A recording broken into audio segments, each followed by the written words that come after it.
picks the corner and puts the Blues on the board. It's 2-1 with 7:04 to go in the first period. Here over the line, Dylan Holloway drops it to Kyrou. Back to Holloway, score! The Blues are back within one. They brought some life back to the game. Second of the game from Dylan Holloway. 6:53 to go, third period. Yeah, the offer sheet boys have themselves a night here at Enterprise Center. Broberg scoring, Holloway with 2, but not enough for the Blues as they fall 5-3. Welcome everyone into our post-game coverage, the fourth period, extended post-game coverage on 101 ESPN. It's brought to you by First Community Credit Union, and of course we're live up on our YouTube channel at 101 ESPN STL, and the ring has still not been found.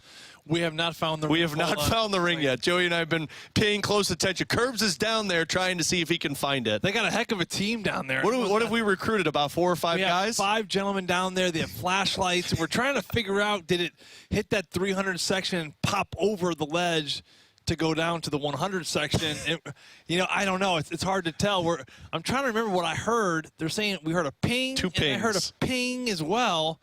So we don't know if it jumped. You know it's in the upper section if you heard the second ping. Because that second ping would have been real distant if it went to the lower bowl. You would think so, and there's all these seats down here. So, I guess the real question is, did it get some backspin on it? The problem is, we just found out it is a silver ring, and with that kind of... Oh, yeah, and that concrete down there. Concrete, it's going to blend in. It's not like it's gold and it's going to kind of shine. Could it have fallen in the cup holder? That's the real question. Man alive. But either way, they're going to be searching for that. I bring it up because I had 5 tweets and 4 text messages asking if they found the ring. Yeah, we have not found it yet, but we're people are posted on this one. We're not gonna stop. We're locked in on this one. Sleep. Well, Joe, let's continue the conversation over because you talked about Suter on that line and Dylan Holloway and how good he looked.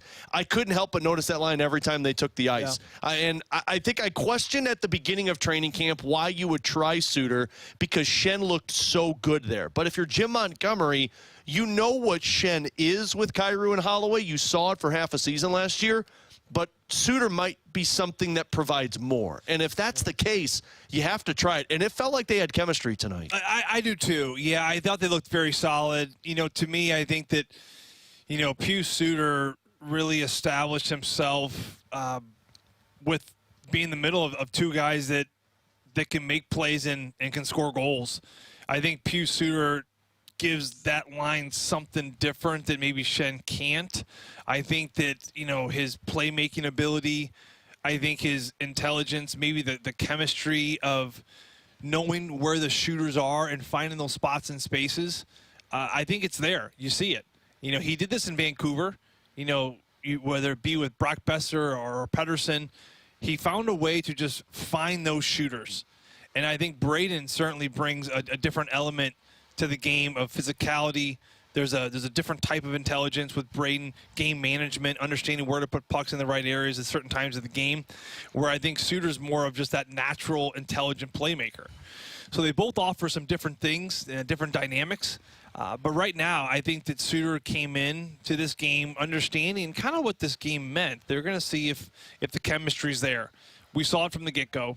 They had that goal with Dylan Holloway off a face-off in the first.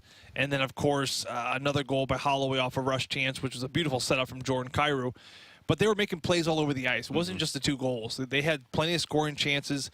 I love the give-and-go hockey. I love the pass and the jump to areas. I love the pass, and then the guy that's moving the puck is not putting it to where they are. He's putting them where it's going to be. But the circling, the cycling, the puck protection, slipping it to those certain areas underneath sticks, that to me is where the game is. It's gotten so fast. It's gotten so small. There's not a lot of time and space. You have to put those pucks in areas underneath skates, behind bodies, underneath sticks to really make anything work. And you got to take full advantage of the limited space you have out there. And I thought that line certainly did it. Yeah, absolutely. I think we have an update. Jim, did they say they found it? They found the ring. We got it. We got it, We baby. have it. It was in the upper bowl, and we have officially found the wedding ring. Mrs. Nickerson, your husband is coming home. He's coming home with a wedding ring. The marriage is still on. It's not the right one? What? No. They found 2 wedding rings? This just took a wild turn, ladies and gentlemen. They found 2 wedding. Now they got it. They found it? So one of the two was his. Or that means they found 3 wedding rings. Did you find it? Did we find it? This is what happens when you search a hockey section after a preseason game. You find all types of goodies, whether it's $20, maybe it's a left shoe, or maybe you'll find 4 wedding rings in a section inside Enterprise Center. That's what you get, ladies and gentlemen. They found it. On top of 3 wedding rings. Precious. How do you make a Lord of the Rings reference, but not a Star Wars reference? They found it, baby. They found it. All right. Good feelings on that one. You know, I'm the winner of the night because I was going to have to wrap up this post-game show with you. And go down there? Do it. I was thinking I was going to have to go down, too, after we did it. Can we just stretch it? Stretch it. You didn't want to be a bad guy, but you also don't want to be that good guy. Yeah, one more I wanted to ask you on, Joe, and it's kind of the structure. And by no means is anybody panicking over preseason losses, but it is 4 losses, and Jim Montgomery has harped on the fact that he really wants to see structure from these guys. Now, granted, nobody has had an NHL-looking lineup. It's just been a couple of lines with a lot of AHL guys playing there.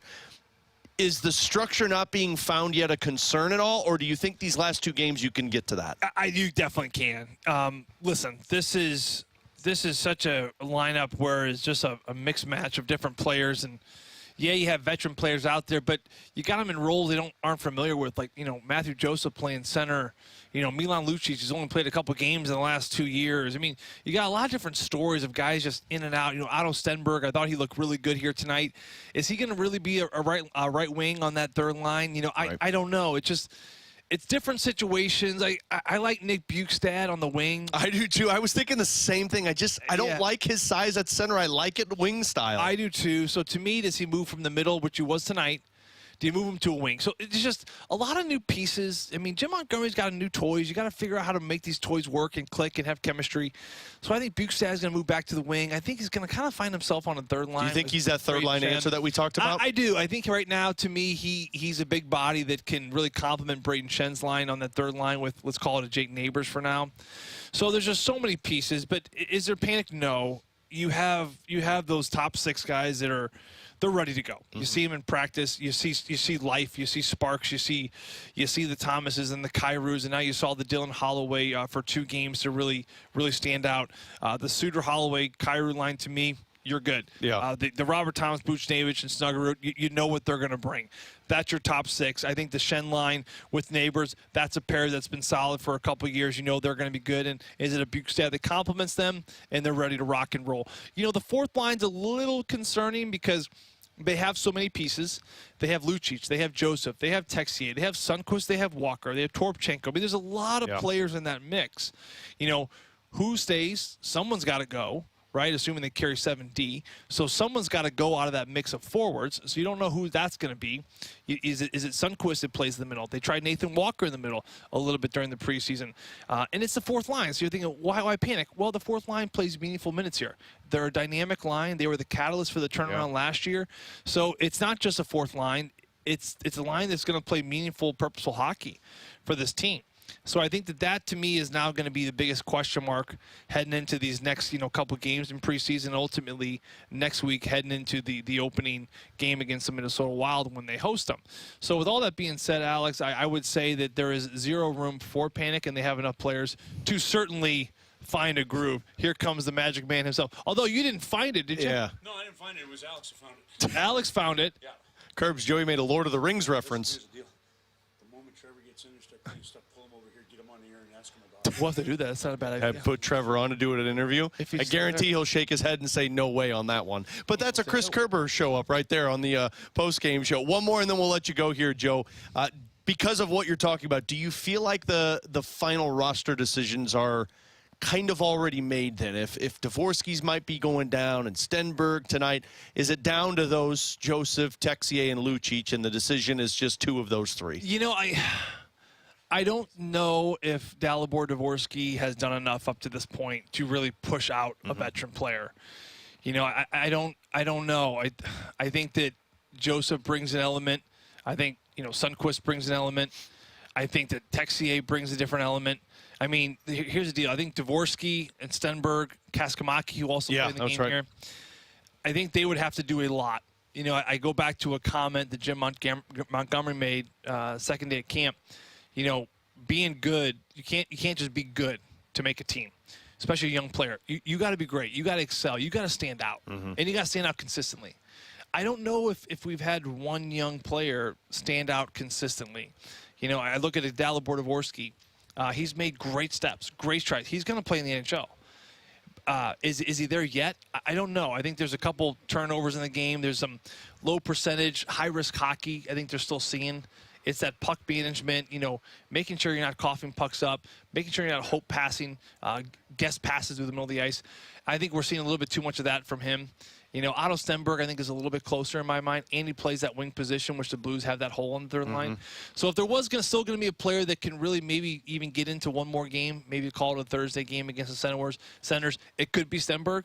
But at this point, based off of what I think we've seen, I think the Blues have enough veteran players but that have proved themselves enough to really not have a young player kind of bounce them out. Yeah. So I think it's really the decision of who do you keep. You know, you got Lucic, you got Texier, you got Sundqvist, you got Walker, you got Toropchenko. You know, to me, those are the kind of the 5 players that are battling for that kind of bottom third line. You know, remember, Lucic is on a tryout. Yeah. Joseph certainly is under contract. Sundqvist Both need waivers, too, or all need waivers, too, with the exception of Lucic. That's right. Walker, I mean, even Bukestad, these guys are all under contract. So I think some shifts are going to have to be made. Like I said, one of those people in that group has to go, because if you carry 7D, it's a numbers game. You can only have a certain amount of forwards. So we will see how it evolves. But to answer your question, I think we're starting to see that this is a team that is not going to have a ton of surprises. I don't think. Yeah. Again, Stenberg may emerge, but at this point, if I had to make it a call, I would say this is a group of veteran players with the veteran guys that they hit coming in, and this is a veteran group that's going to sail into next Thursday when the Wild comes down. And you would imagine that's going to be an NHL-looking roster on Thursday night against Ottawa to just get that chemistry going. Joey V, always appreciate it, man, and good job finding that ring. I didn't really do much.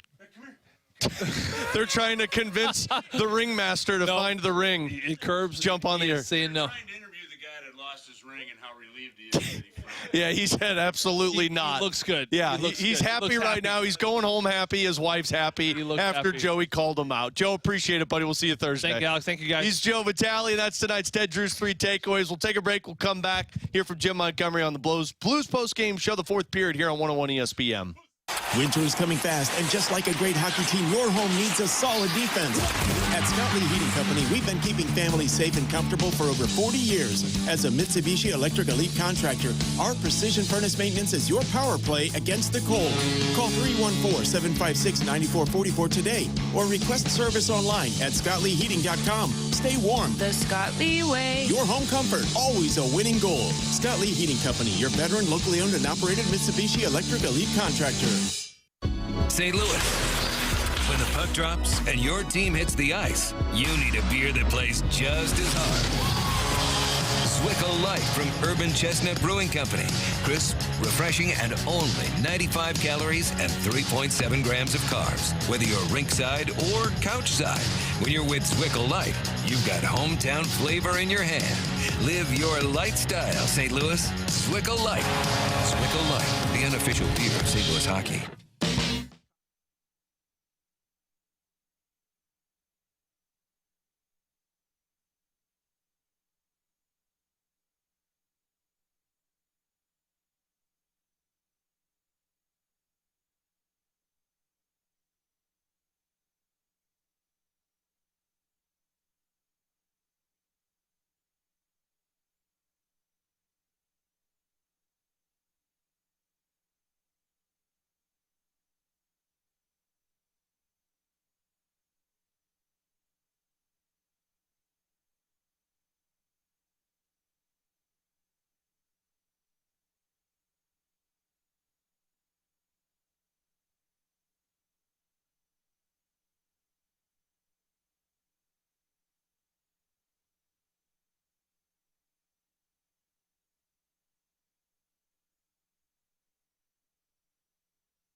Welcome back to the First Community Credit Union Blues postgame show, presented by Scott Lee Heating Company and Urban Chestnut on 101 ESPN.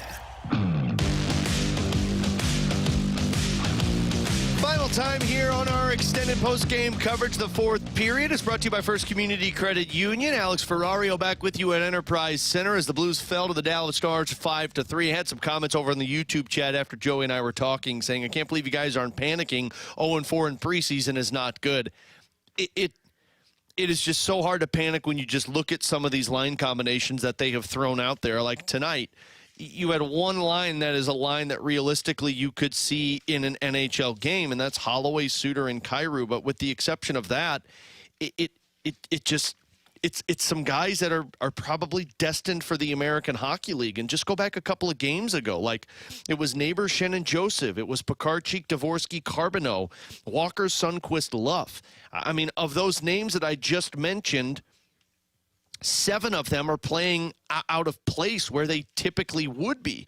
A few other games ago, when they played against the Columbus Blue Jackets, you had, I'm going to pull up this line combination so I know where it's at. You had Lucic, Bukestad, Carbonneau, Stenberg, Alexandrov, Joseph, Stoncel, Texier, Wagner, Bitten, McGing, and Peterson.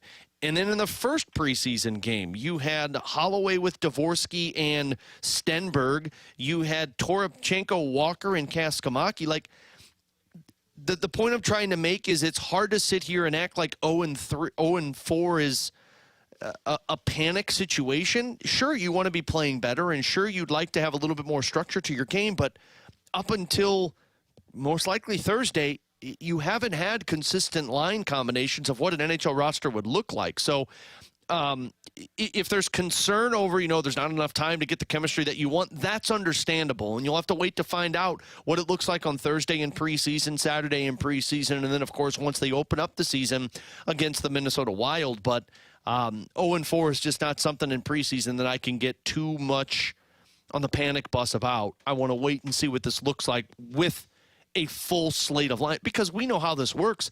Line chemistry isn't just with the lines or the guys you're on the ice with. It's the guys that are on the ice before you. It's the guys that are on the ice after you. It's the flow of a hockey game and consistent zone time. And the Blues just have not had that with a lot of the guys that have been in and out of the lineup. So Thursday will be a real telling game when you get what I would expect to be a full-looking NHL regular season lineup. With that being said, let's hear what Jim Montgomery had to say following tonight's 5-3 loss. What did you think of the first look of the Suter line in the game together? I thought it was pretty good. Obviously, they scored the 2 goals, but besides the 2 goals, I didn't think they gave up all that much, and I thought that they continued to support each other really well. Would you recommend people out there pick up Dylan Holloway in their fantasy pool? Yeah, I mean, it's a safe bet that he's going to be a good player for us and and someone that we're going to need to produce for us to have success. Do you just notice his attention to detail? It seems like on every part of the ice he's out there, he's mindful of what's going on. Well, what you love about him is his second and third effort on pucks. I've said it a couple of times last year, and this is a second and third effort league, and he is relentless on pucks. That's why he comes up on pucks. That's why everybody wants to play with him. Like, if I was to ask anybody on our team, who do you want on your line, he's going to be one of the first names that comes up, because you're going to get the puck, you're going to get offensive opportunities because he's relentless. And I think he brings us real good energy and a real good role model as to how you need to play. We need more of that permeating throughout our lineup and training camp right now. Is that part of the reason why you want to see more?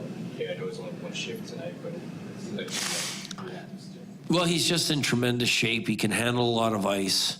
So being able to get him PK, we'll be able to get him up into the 18, 19 minutes a night, which the way he's continuing to develop, that's the kind of ice time he's demanding right now with his play. Goal. I know he did some of that last year, but do you think he'll have more confidence to make those types of plays this season?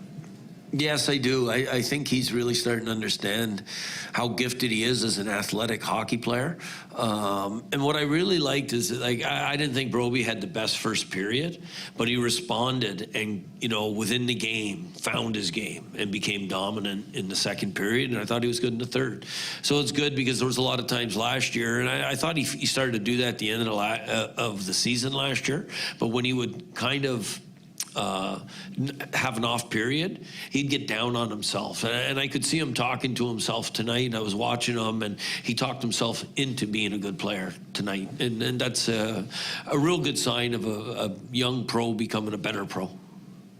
Jim, you mentioned him, but what have you made of Hunter Skinner's play in his game tonight in general? I like how assertive he is. I think he's had a good training camp. He's assertive physically. He's assertive taking away time and space. He's not afraid to hold on to pucks and make a play. So that confidence is, it's nice to see in a young defenseman.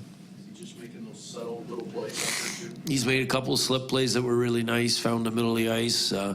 Yeah, he's a good prospect for us. What is Hockey showing you at this camp? Just his awareness without the puck primarily. He's really shown that his defensive side of the game is really good. He's almost too safe, and I don't mean, but he understands that he doesn't want to give up much, and I imagine he's been well coached in the past. Does he seem to be a puck hound? Does he seem to always be around him? Who?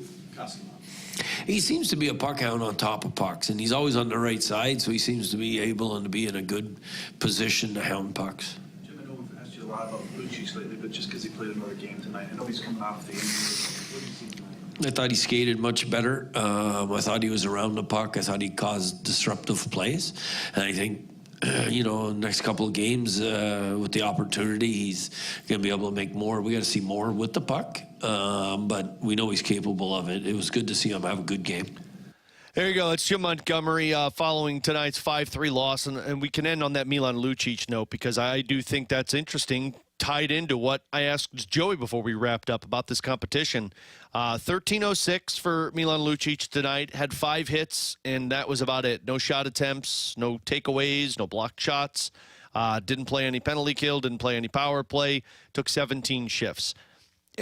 It's not that he was bad. It's just you didn't really notice him. And I think Jim Montgomery laid it out perfectly. Like, he created separation. He kept up with the guys that he was skating with, which I think has been the biggest question from a lot of people that I've heard is like, well, can he skate still?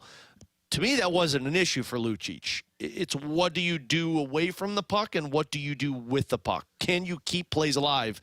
Because if he makes this roster, he's on a 4th line. And that 4th line, as Joe mentioned, had an identity last year. It's why the Blues were able to push for a playoff spot and be so good for so long down the stretch. They had an identity, and that identity was there every single night. Can you do that? Can you keep pucks alive? Can you bring that physicality? So it sounds like he's going to play the next 2 games. My guess is they're going to kind of intertwine guys on the 4th line. But, I asked Joey that question, and I'll give everyone my thoughts. I do think it's down now to Joseph, Texier, and Lucic for 2 of those spots. And out of those 3 guys, who impresses down the stretch, and my assumption would be those final 2 preseason games, you're going to see all 3 of those guys playing and just who comes out on top victorious, and that will be the decision that moves forward. And that doesn't mean that, one guy's not still with the organization. I'm sure there's different routes to go with that if you're the front office. But to me, if you were judging it off of Lucic, can he still skate and stay with the pace in the NHL? I didn't think he was that far behind. But the real question, like Jim Montgomery just said, is what does it look like the next 2 games? Because the last time we saw him in 1 preseason game, and then he tweaked his groin, and then he didn't play until up now. Now I would imagine he's going to play Thursday if they give him another opportunity. How do you do to that one? And then if he plays on Saturday, how do you look in that one? Can you continue to get better, continue to improve That's something that Jim Montgomery talked a lot about. But the Blues will find out on Thursday when they take on the Ottawa Senators. That game will be right here at Enterprise Center, 7 o'clock on Thursday, which means our pregame festivities start at 6 o'clock right here on your home for the Blues 101 ESPN. Appreciate everybody tuning into our YouTube channel at 101 ESPN STL, and appreciate everybody listening in right here on your home for the Blues 101 ESPN. Huge shout out to Jim Hewer for doing the work up here in the broadcast booth, and to our producer Jordan Deacon, who did a great job tonight back in our 101 ESPN studios. I'm Alex Ferrario. Hope everyone has a great rest of their evening. Blues fall to the Stars 5-3. We'll talk to you for game number 5 of preseason on Thursday right here on your home for the Blues 101 ESPN. Thanks for listening to the First Community Credit Union Blues pregame show, presented by Scott Lee Heating Company and Urban Chestnut on 101 ESPN.